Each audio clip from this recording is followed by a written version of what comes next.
Bienvenue dans notre série pédagogique Les Nouveaux Maîtres 2.0. Un certain nombre d'esprits chagrins, de frustrés, de critiques stériles, dénués de bienveillance, dilapident leur temps en essayant vainement de dénigrer l'immense travail qu'accomplit sur YouTube l'artiste, anatomiste, entraîneur, penseur, philosophe, scientifique, enseignant, anthropologue et humaniste Frédéric Delavier.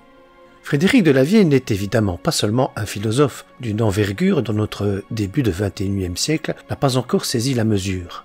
C'est aussi pour beaucoup d'internautes qui ont la chance de suivre ses vidéos sur YouTube et peut-être le privilège de le côtoyer, un guide, un éveilleur de conscience, un coach spirituel. Qu'on ne s'y trompe pas, Frédéric Delavier est un authentique philosophe, dans l'acception la plus pleine de ce terme. Un terme qui, depuis la fin du XIXe siècle, a été dévoyé et confisqué par le savoir officiel, celui des académies et des universités.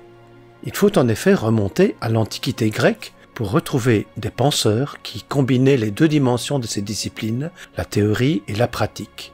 En cela, le seul philosophe dont l'envergure est comparable à celle de Frédéric Delavier est Platon.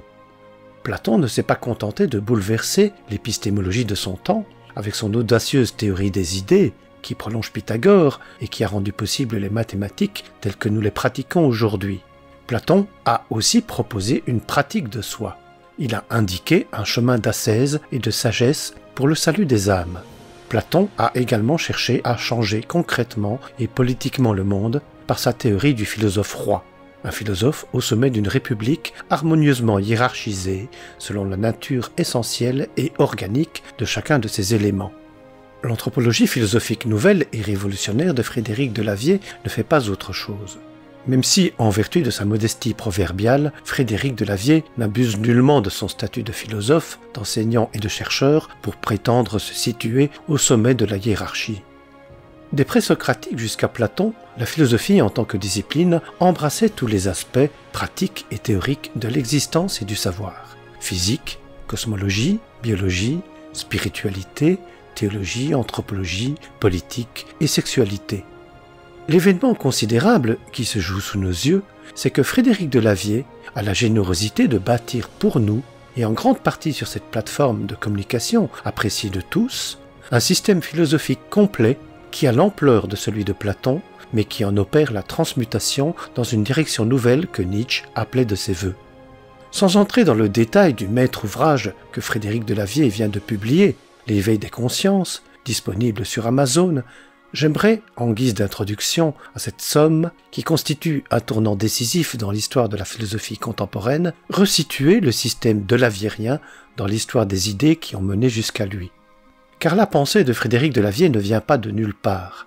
Elle est le fruit d'un dialogue ininterrompu que l'auteur a longuement entretenu avec toute une tradition de pensée, à la fois vitaliste et cosmologique, matérialiste et spiritualiste.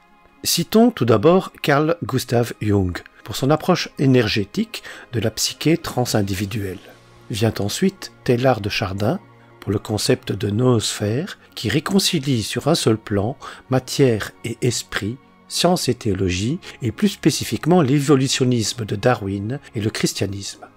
Vient ensuite Wilhelm Reich avec son concept fondamental de l'orgone, concept à la fois génial et trop imprécis.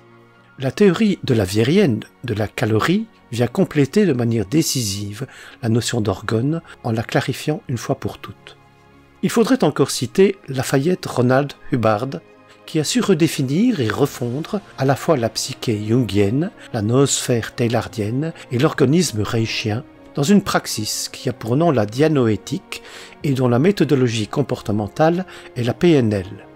Il faudrait ajouter à cette liste provisoire Claude Vorillon, dont les intuitions fondamentales concernant l'unité organique de la religion, de la cosmologie et de la génétique sont certes actuellement décriées. Elles constituent pourtant une synthèse décisive de la noétique, de la dianoétique et de l'organisme qui préfigure le calorisme delaviérien.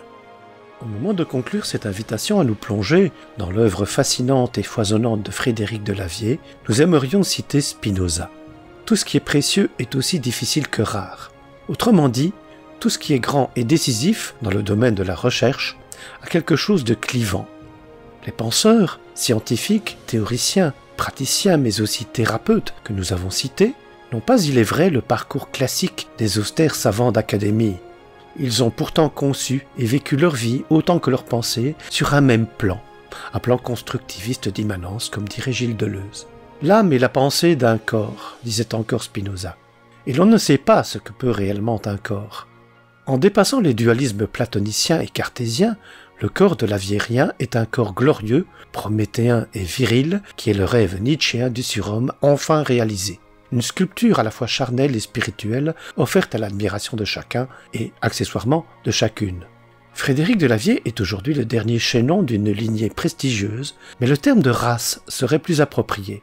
Une race qui va de Platon à son antithèse Nietzsche et qui opère leur synthèse calorique pour la naissance encore à venir, mais que nous devinons de plus en plus imminente, d'un homme nouveau.